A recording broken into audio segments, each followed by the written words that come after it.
This is J. Krishnamurti's 14th public talk in Ojai, California, 1949. This morning, I shall answer some of the questions first and then wind it up with a talk.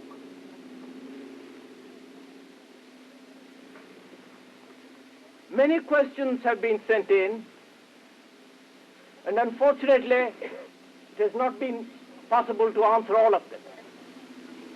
And so, we have chosen those which are representative and have tried to answer as many of them as possible. Of course, it's not possible to answer all of them. And also in answering questions, naturally, one cannot go into the full details because that would take too long. And so we have only dealt with the fundamentals in answering it fundamentally and rightly. And the details have to be filled in by yourselves. And they can be filled in only when we live them. Those of you who have been coming here regularly will find that if they merely carry away a memory of the words and the pleasant sensations of listening under trees, being distracted by birds, cameras, and notes, and various things that take the mind away, if they do not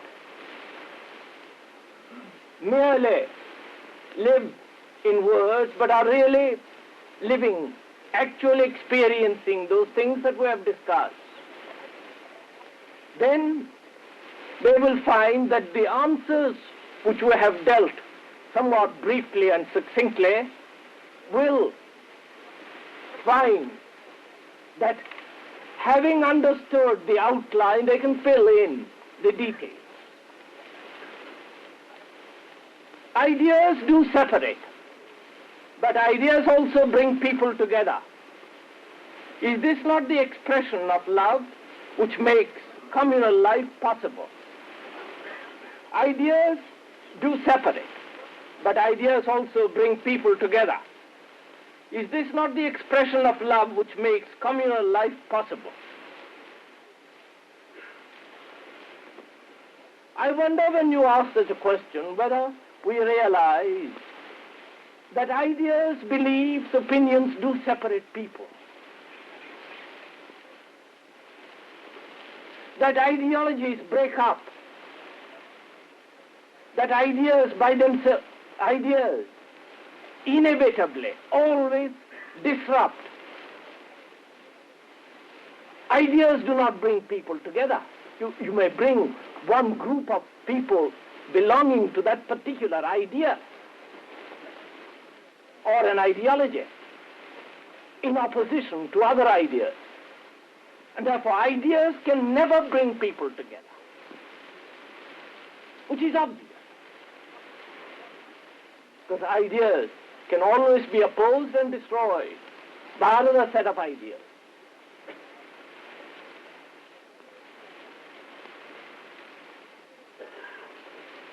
But all ideas are images, sensations, words. Can words, sensations, thought bring people together? Or does one require quite a different thing to bring people together? One sees hate and fear, nationalism bring people together. Fear brings people together. Hate brings people together. In opposition. As nationalism brings people together in opposing another group. Surely these are ideas.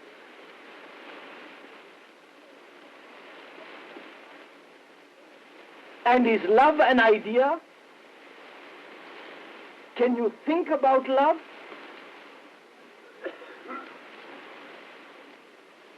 You may be able to think about the person whom you love, or the group of people whom you love. But is that love? Is thought which is capable of thinking, which can think about love, is that love? Is thought love?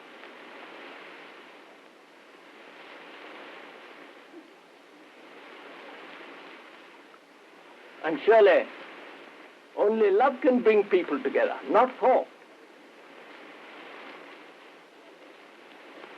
Not one group of people in opposition to another group of people. When there is love, there is no group of people, no class, no nationality. So one has to find out what we mean by love. We know what we mean by ideas. Opinions, beliefs, which we have sufficiently discussed during the past several weeks. So what do we mean by love? Is it a thing of the mind? And it is a thing of the mind when the things of the mind fill the heart. And with most of us, it is so. We have filled our heart with the things of the mind, which are opinions, ideas, sensations, beliefs, and around that and in that we live and love. But is that love? Can you think about love?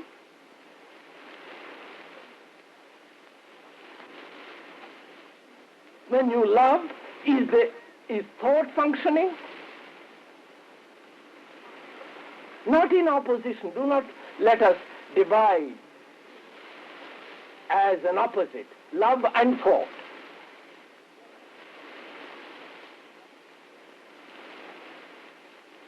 When one loves, is there a sense of separateness?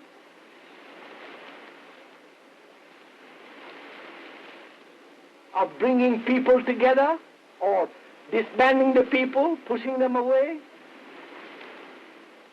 Surely that state can be experienced only when the process of thought is not functioning. Which does not mean that one must become crazy, unbalanced. On the contrary, it requires the highest form of thought to go beyond.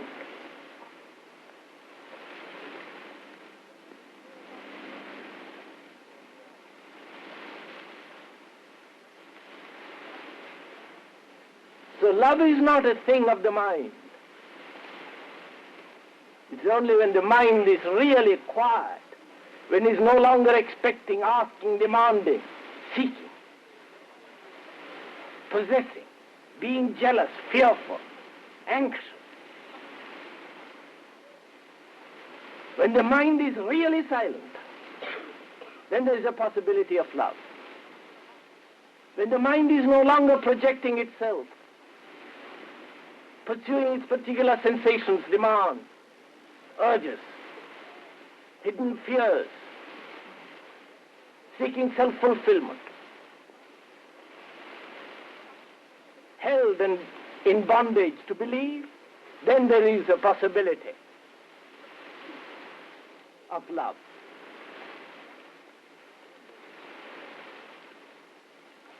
But most of us think love can go with jealousy, with ambition, with pursuit of personal desires and ambition.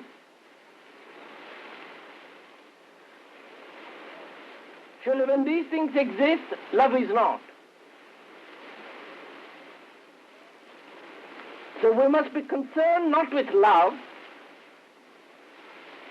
which comes into being spontaneously without your particularly seeking it, But we must be concerned with the things that are hindering, with the things of the mind which projects itself and creates barrier. And that's why it's important, before we can know what love is, to know what the process of the mind is, which is the seat of the self.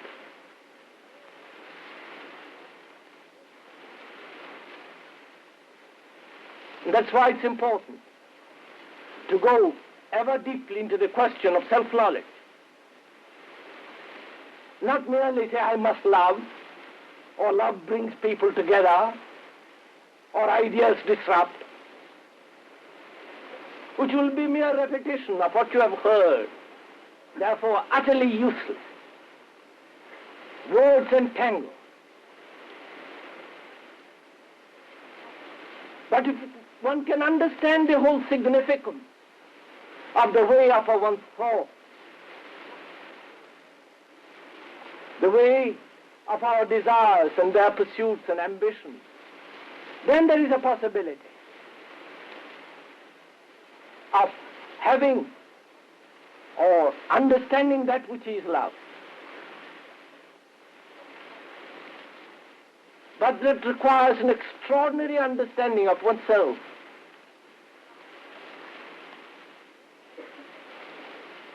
Where there is self-abnegation,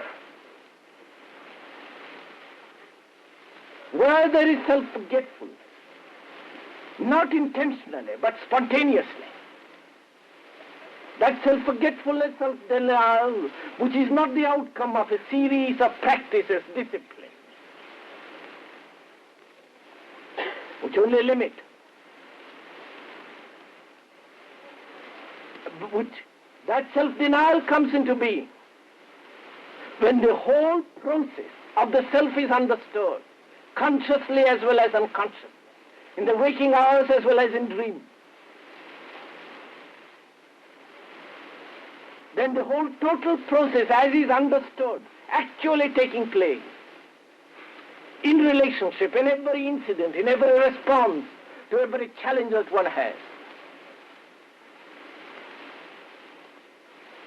In understanding that, and therefore freeing the mind from its own self-arresting, self-limiting processes, then there is a possibility of love. Love is not sentiment, not romanticism, not dependent on something. And that state is extremely arduous and difficult to understand, or be in that state. Because our minds are always interfering, limiting, encroaching upon its function. Therefore, it's important to understand first the mind, and its ways, because otherwise we shall be caught in illusion, caught in words and sensations that have very little significance.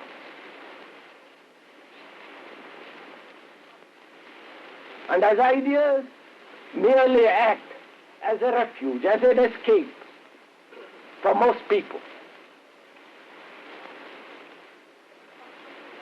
Ideas which have become beliefs, they naturally prevent complete living, complete action, right thinking.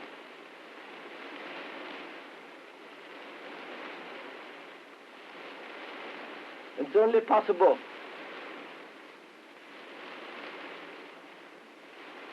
to live, to think rightly, to live freely and intelligently, only when there is deeper and wider self-knowledge. Would you kindly explain the distinction you make between factual and psychological memory? Would you kindly explain the distinction you make between factual and psychological memory?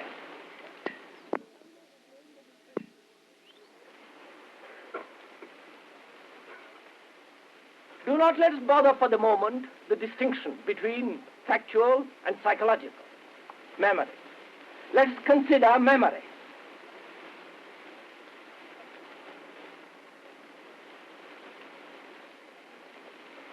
Why do we live in memory? Are memories separate from us? Are you different from memory?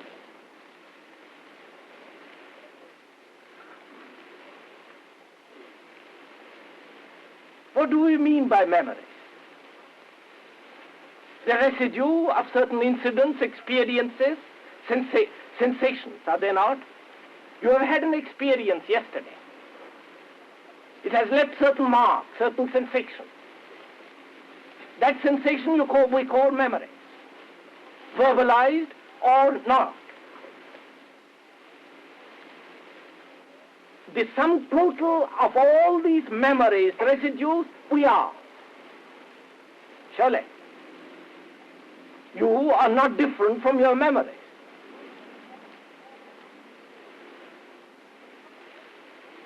Conscious memories as well as the unconscious. The conscious memories that respond easily, spontaneously, and the unconscious memories that are very deep, hidden, quiet, waiting, watchful. The whole of that, surely, is you and I. The racial, the group, the particular, all that, all those memories are you and me. You are not different from the memory. Remove your memories, where are you?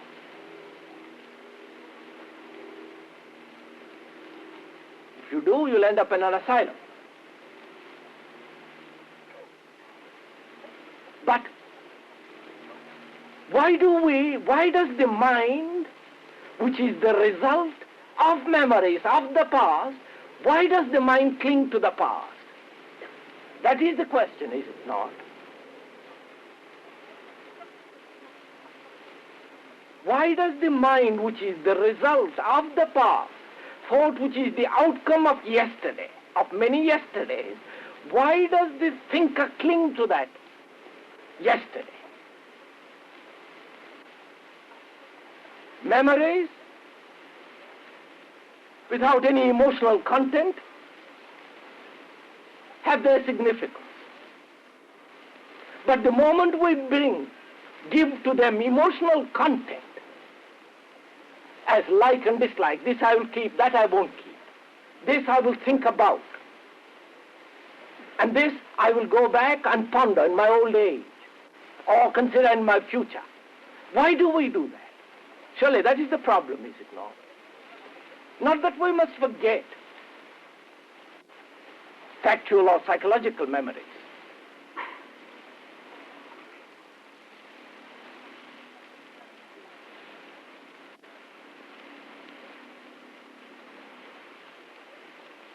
Because all the impressions, all the responses, everything is there unconsciously.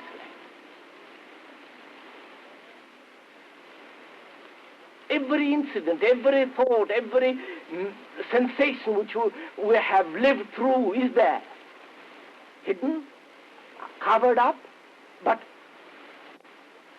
still there. And as we grow older, we return to those memories, to live in the past or in the future. The pleasant times we had when we were youthful. Now all the future, what we are going to be according to our conditions. So we live in these memories. Why? As though you were different from those memories. Surely that is the problem, is it not?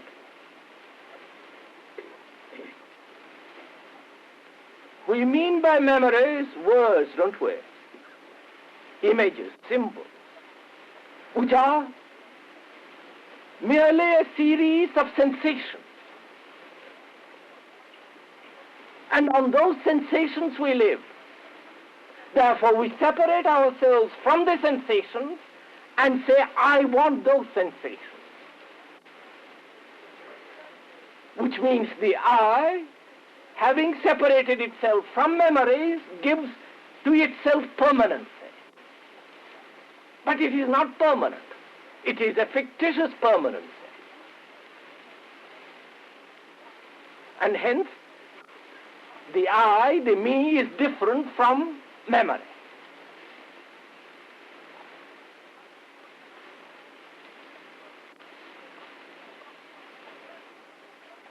Now, when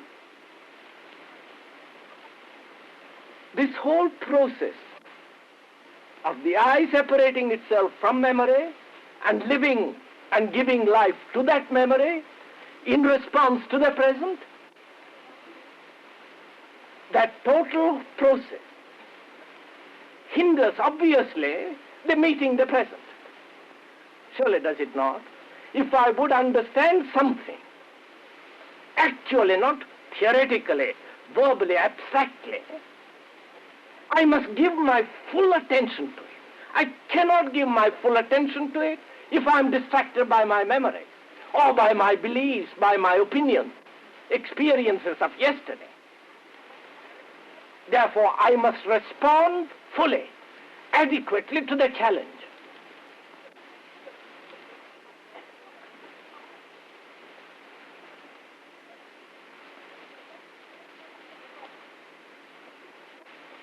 And the I, which has separated itself from memory, giving itself to permanency, that I regard the present, looks at the incident, the experience, and draws from it according to its conditioning of the past, which is all very simple and obvious if you examine it.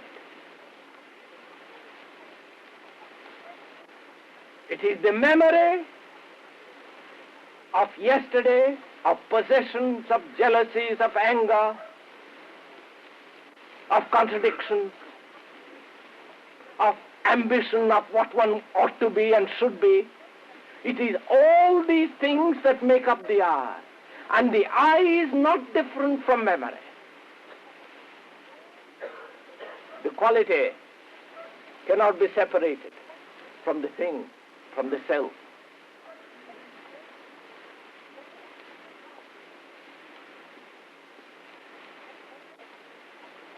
So memory is the self.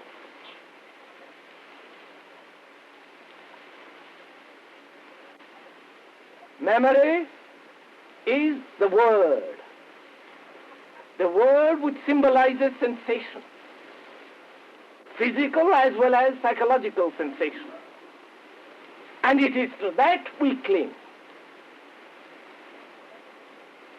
It is to the sensations we cling, not to the experience. Because in the moment of experience, there is neither the experiencer nor the experienced.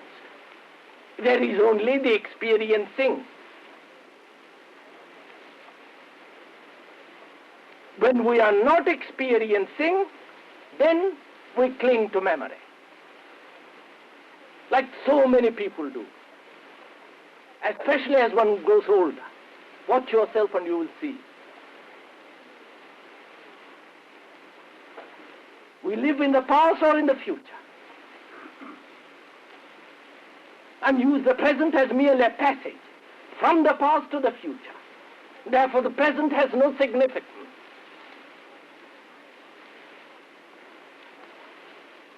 Which all the politicians indulge in. All the ideologists and the idealists. Always the future or those who live in the past. So if one understands this whole significance of memory, not that one must put it away or destroy them or be free from them, but how the mind is attached to memory.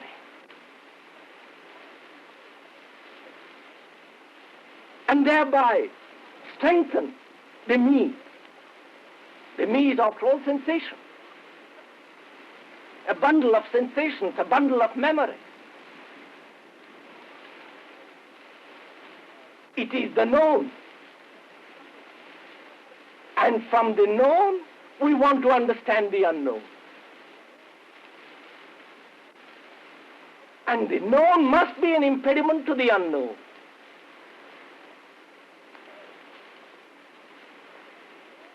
Because if one would understand reality, there must be a newness of the mind, a freshness, not the burden of the known.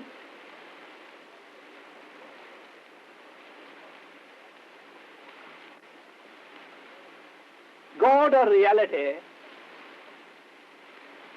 or what you will, cannot be imagined, cannot be described, cannot be put into words. And if you do, that which you put into words is not reality. It's merely the sensation of a memory, the reaction to a condition. And therefore it's not real. Therefore, if one would understand that which is eternal, timeless, the memories as the mind must come to an end. Mind must no longer cling to the known. Therefore it must be capable of receiving the unknown. You cannot receive the unknown if the mind is burdened with memories, with the known, with the past. Therefore the mind must be entirely silent, which is very difficult, because the mind is always projecting, always wandering, always creating, breeding, self-projecting. And it is this process that must be understood in relationship to memory.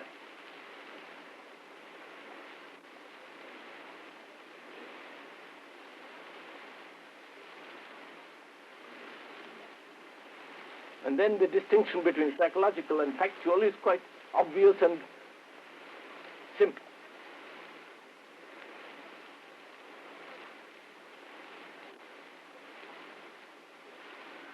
So in understanding memory, one understands the process of thinking, which is after all self-knowledge. To go beyond self, beyond the limits of the mind.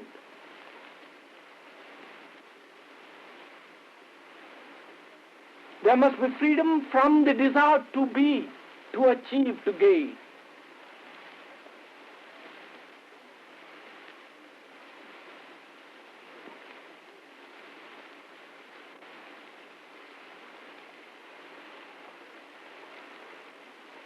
Is not life true creation? Are we not seeking really happiness? And is there not serenity in life, that true being of which you speak? Is not life true creation? Are we not seeking really happiness? And is there not serenity in life, that true being of which you speak?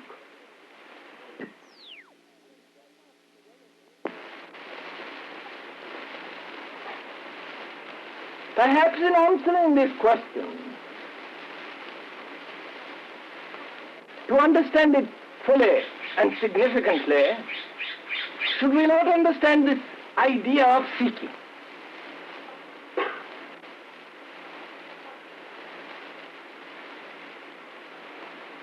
Why are we seeking happiness?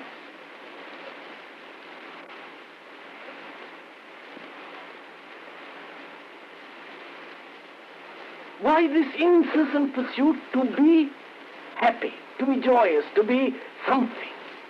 Why is there this search, this immense effort made to find?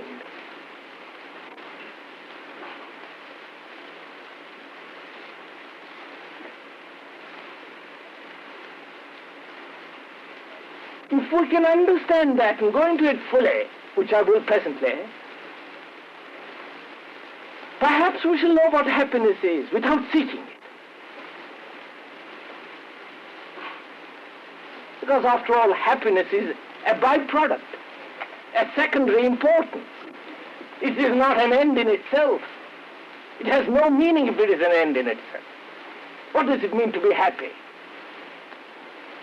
The man who takes a drink is happy. The man who throws a bomb or a great number of people feels elated and says he's happy, or God is with him.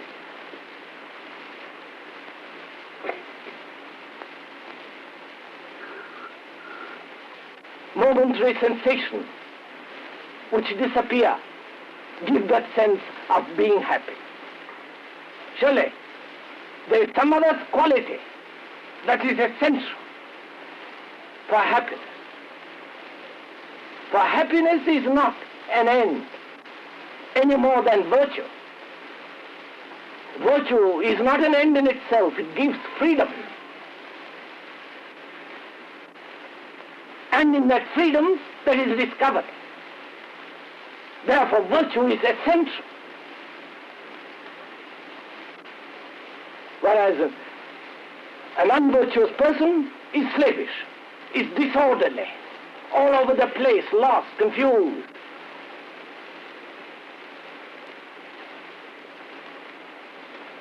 But if to treat virtue as an end in itself, or happiness as an end in itself, it has very little meaning. So happiness is not an end. It is a secondary issue, a byproduct,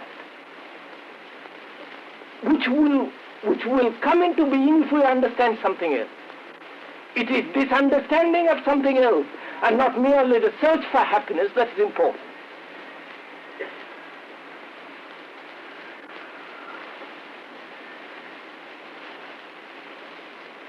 Now why do we seek? What does it mean to make effort? Isn't it? We are making effort. Why are we making effort? What is the significance of effort? We say we are making effort in order to find, in order to change, in order to be something. If we did not make effort, we will disintegrate or retard, go back. Is that so? Please, this is really important to go into very fully. And I will try as much as I can this morning to go into it. If we did not make effort, what would happen? Would we stagnate?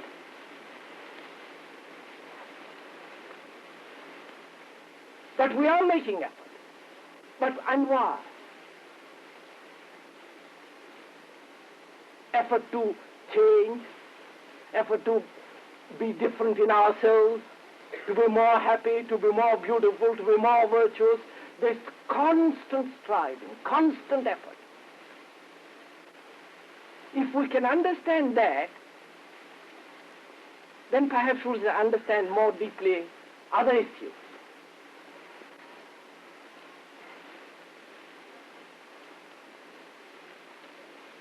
Why do you seek? Is the search prompted by disease, by ill health, by moods? Because you are unhappy, you want to be happy, therefore you make an effort. Do you seek because you are going to die and therefore you want to find?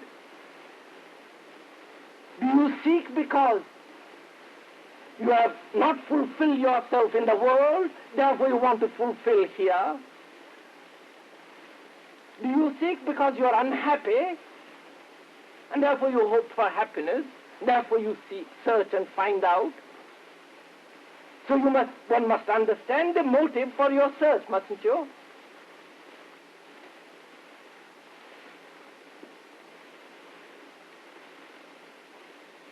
So what is the motive for your eternal search? If you are really searching, which I question, you want substitution. This is not profitable, perhaps this will be. This hasn't given me happiness, this will. So one is really seeking, not truth, not happiness, but a substitution that will give you happiness, a thing that will be profitable, that will be safe, that will give you gratification. Surely that's what we are seeking. If we are very honest and clear to ourselves, and we close our gratification with words like God, love, and so on.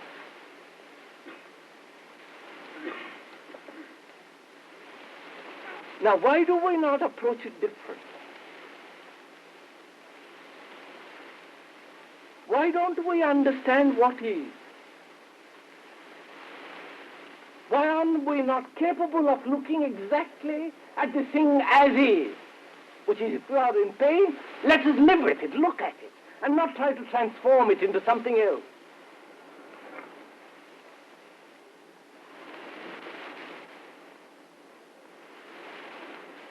If I am in misery, not only physically but psychologically, especially psychologically, how would I understand it? By not wishing it to be different, surely. First I must look at it. I must live with it. I must go into it. I mustn't condemn it. I mustn't compare it, wish it something else. I must be entirely with that thing, must I not?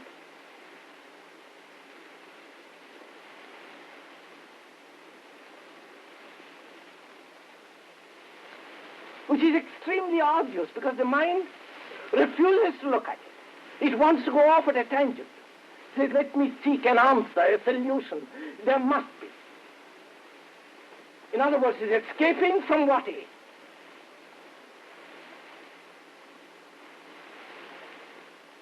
And this escape with most of us is what we call search. Search for the master, search for truth, search for love, search for God. Various terms to escape from what exactly is taking place.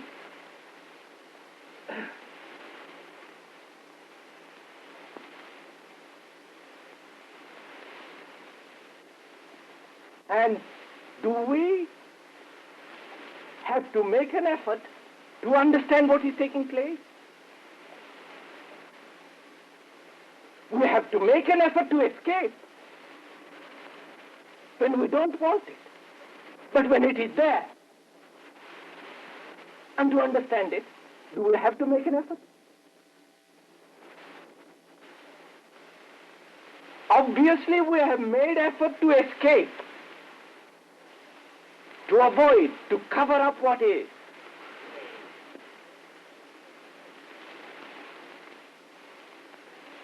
And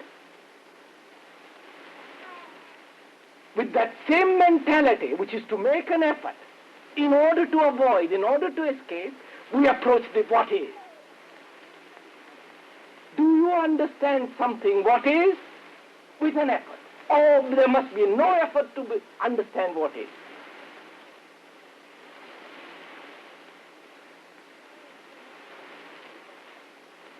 So that's one of the problems, is it not? That this constant effort to avoid the understanding of what is has become so habitual with most of us.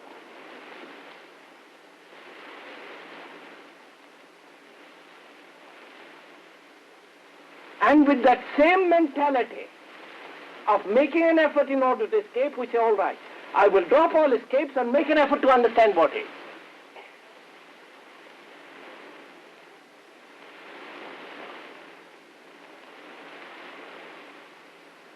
Do we understand anything really significantly, deeply, that has meaning through effort?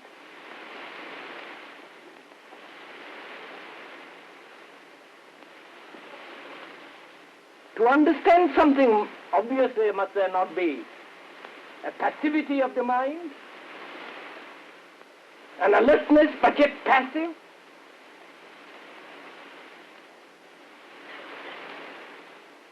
Please, you cannot arrive at that passivity of the mind, which is alert, through effort, can you? If you make an effort to be passive, you are no longer passive.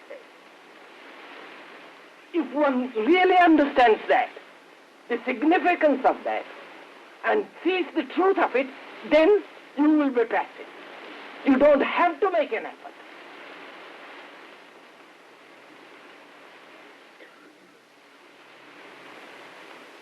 So, when we seek, we are seeking from either with the motive of escape, or trying to be something more than what is, or from a diseased mind that says, I am all these things, I must run away, which is unbalanced, insanity.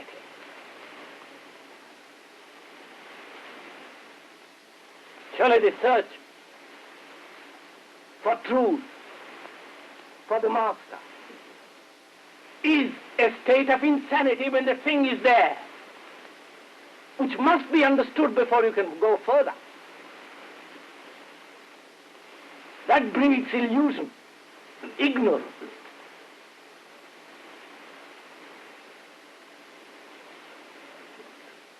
So, first one must find out what one is seeking and why.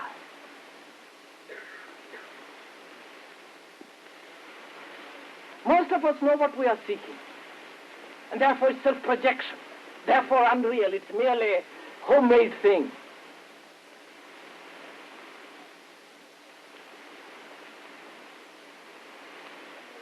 Therefore it's not true, it's not the real.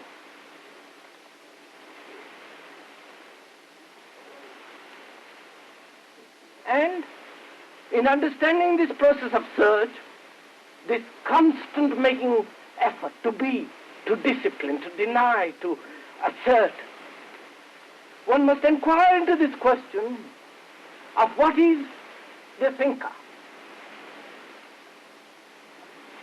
Surely, the one who makes the effort is separate from the thing which he wants to be. Sorry, it may be a little difficult to pursue this, but I hope you don't mind.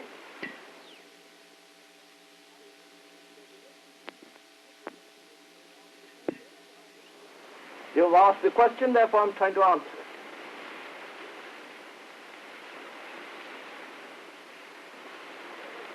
it. Is the maker of effort different from the object towards which he is making effort?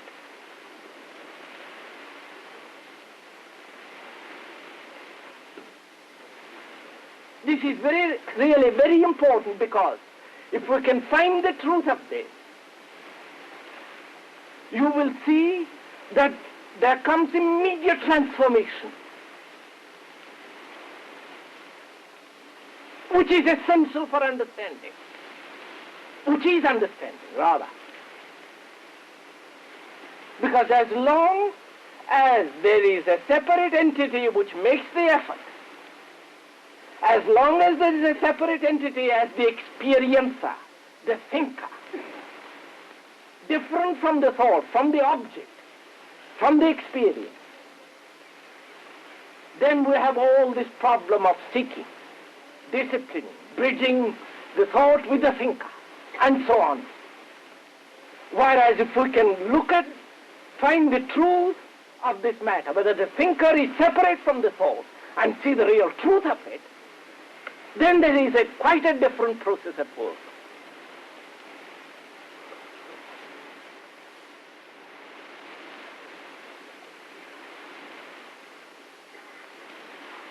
Therefore, you have to find out before you seek, before you find the object of your search, whether it's a master or a cinema or any other excitement, they're all on the same level.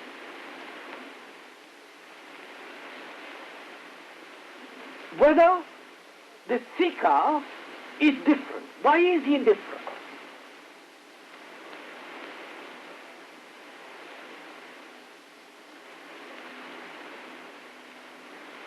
Why is the maker of effort different from the thing which he wants to be? And is he different? Now put it differently, you have thought, and you have also the thinker. You say, I think. I'm this and I must be that. I am greedy or mean or envious or angry, I have certain habits, and I must break away from them. Now, is the thinker different from the thought? If it is different, then the whole process must exist of making an effort to break, of the thinker trying to alter his thought, thinker trying to concentrate and avoid, resist encroachments of other thought.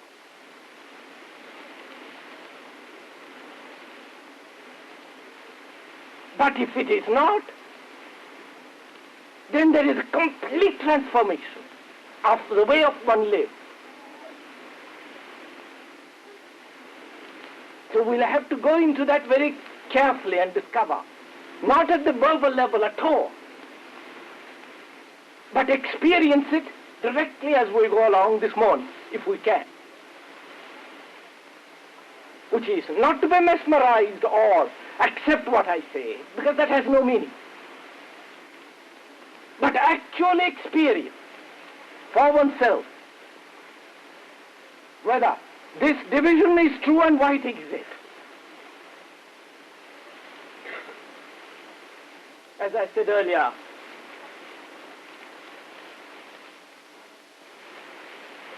memories are not surely different from the me which thinks about them. I am those memories. The memory of the way to the place where I live, the memory of my youth, the memories of inexperienced, unfulfilled desires, and fulfilled, the memories of injuries, resentments, ambitions. All that is me. I am not separate from those. Surely that's an obvious fact, isn't it? The me is not separate. Even if the me is separate, and if you think about it, it is still part of thought. And thought is the result of the past. Therefore, it's still within the net of thought, which is memory.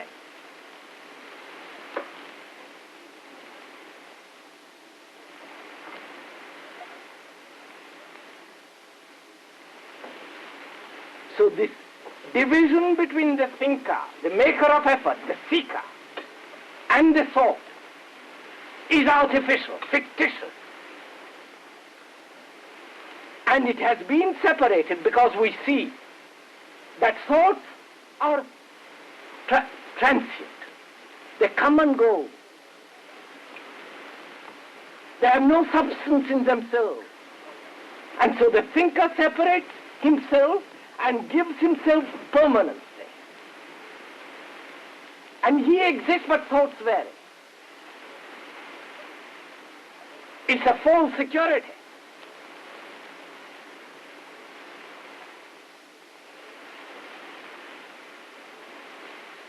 And if one sees the falseness of it, actually experience it, then there are only thoughts, and not the thinker and the thought.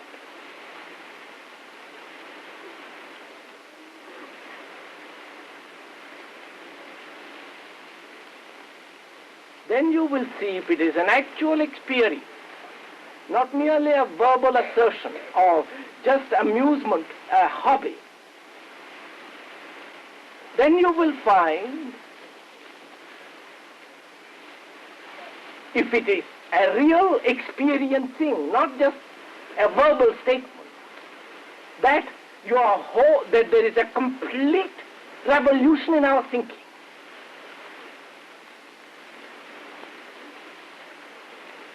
then there is real transformation.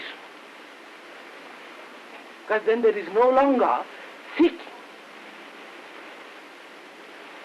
No longer seeking quietude or silence or aloneness. Then now there is only the concern with what is thinking, what is thought.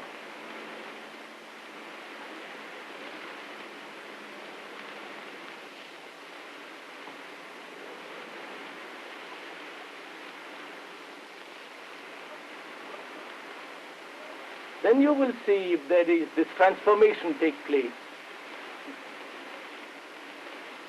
There is no longer an effort but an extraordinary alert passivity.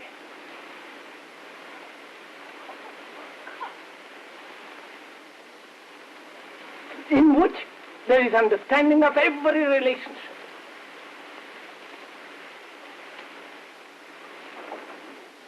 Of every incident as it arises. Therefore the mind is always fresh to meet these things anew.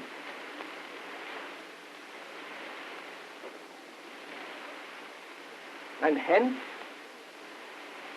that silence which is so essential is not a thing to be cultivated, but comes into being naturally.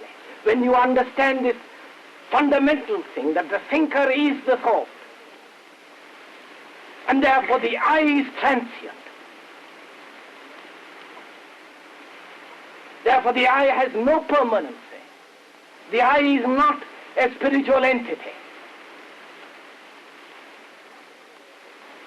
If you are able to think that the I is God or something spiritual, everlasting, it is still the product of thought.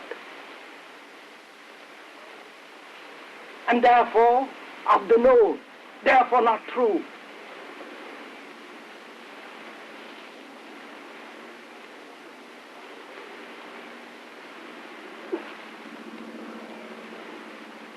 Therefore it is really important, essential to understand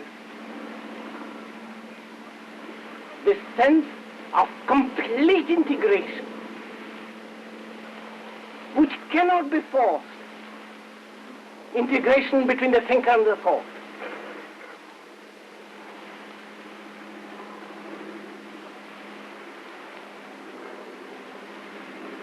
It's like a deep experience which cannot be invited, which you cannot lay awake thinking about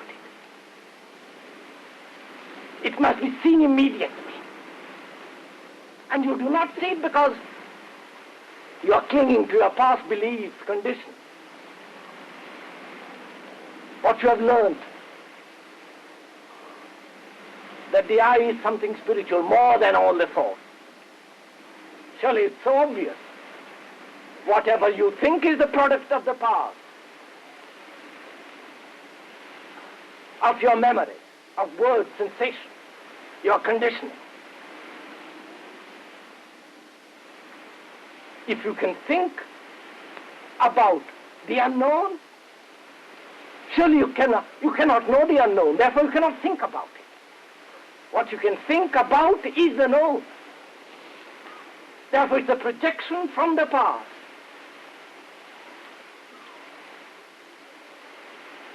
And one must see all the significance of all this,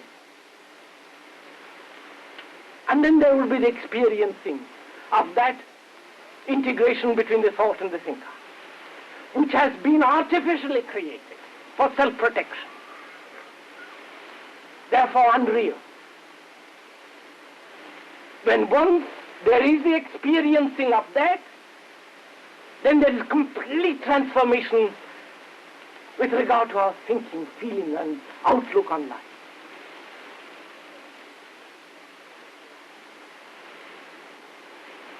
Then there is only a state of experiencing, and not the experiencer and the experienced, which has to be altered, modified, changed.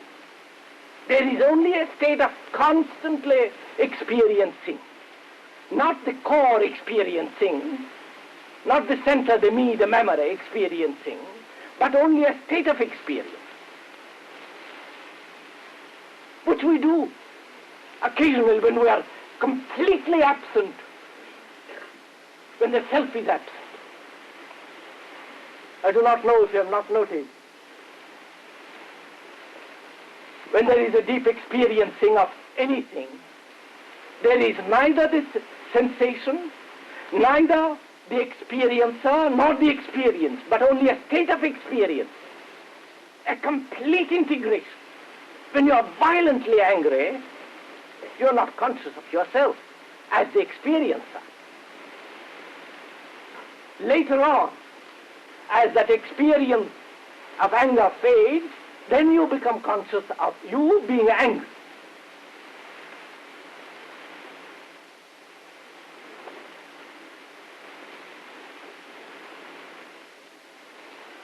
Then you do something about that anger, to deny it or justify it or to condone with it, and various forms of trying to pass it away. But if there is not the entity who is angry, but only that state of experiencing, then there is a complete transformation. If you will experiment with this, you will see. Then you will see when there is this radical experiencing, this radical transformation, which is revolution, then the mind becomes quiet.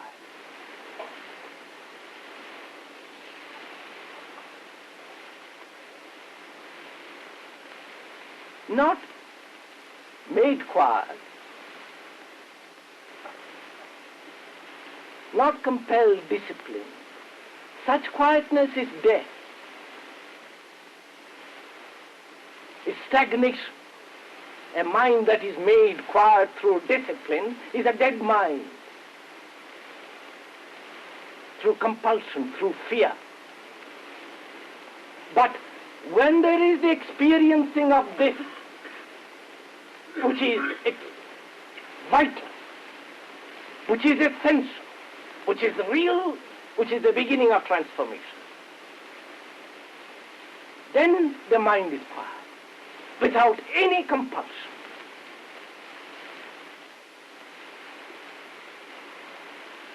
And when the mind is quiet, then it is capable of receiving.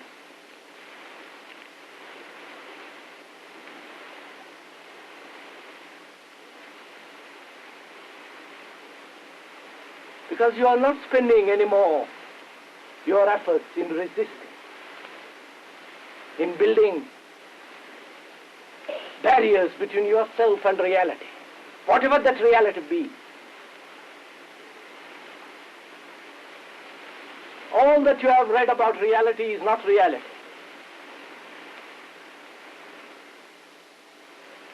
Reality cannot be described, and if it is described, it's not the real.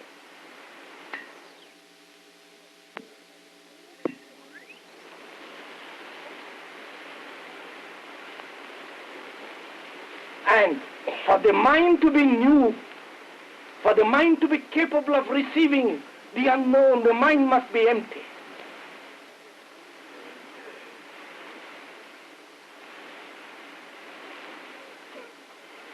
And that mind can be empty only when the whole contents of the mind are understood. To understand the contents of the mind, one must be watchful, ever aware of every movement, every incident, every sensation.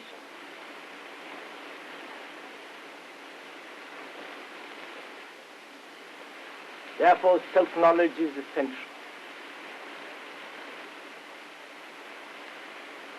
But if one is seeking through self-knowledge an achievement, a gain, then self-knowledge leads to self-consciousness. And there one is stuck. And it's extraordinarily difficult to withdraw from that net. When once you are caught, but not to be caught in it, we must understand the process of desire.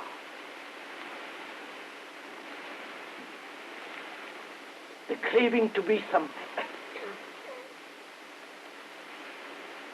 not the desire for food, clothes and shelter. That's quite different. But the psychological craving to be something, to achieve a result, to have a name, to have a position, to be powerful or to be humble.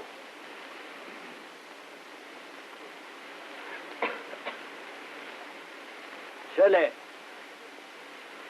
only when the mind is empty, then only it can be useful. But a crowded mind of fear, of memories of what it has been in the past, the sensations of past experiences, such a mind is utterly useless, is it not? Such a mind is incapable of knowing what is creation.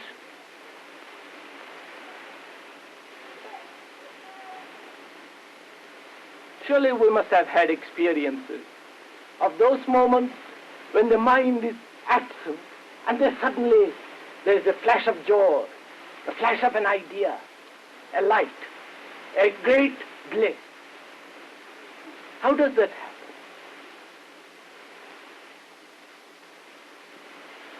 It happens when the self is absent, when the process of thought, worry, memory, pursuits are still.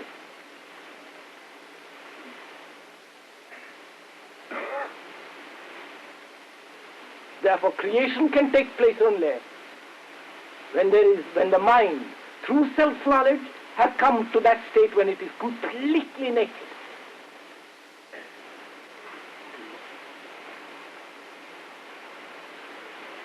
But all this means arduous attention, not merely indulging in verbal sensation, going from one guru to another, from teacher to teacher, doing absurd and vain rituals, repeating words, seeking masters. All these are illusions. They have no meaning. They are hobbies.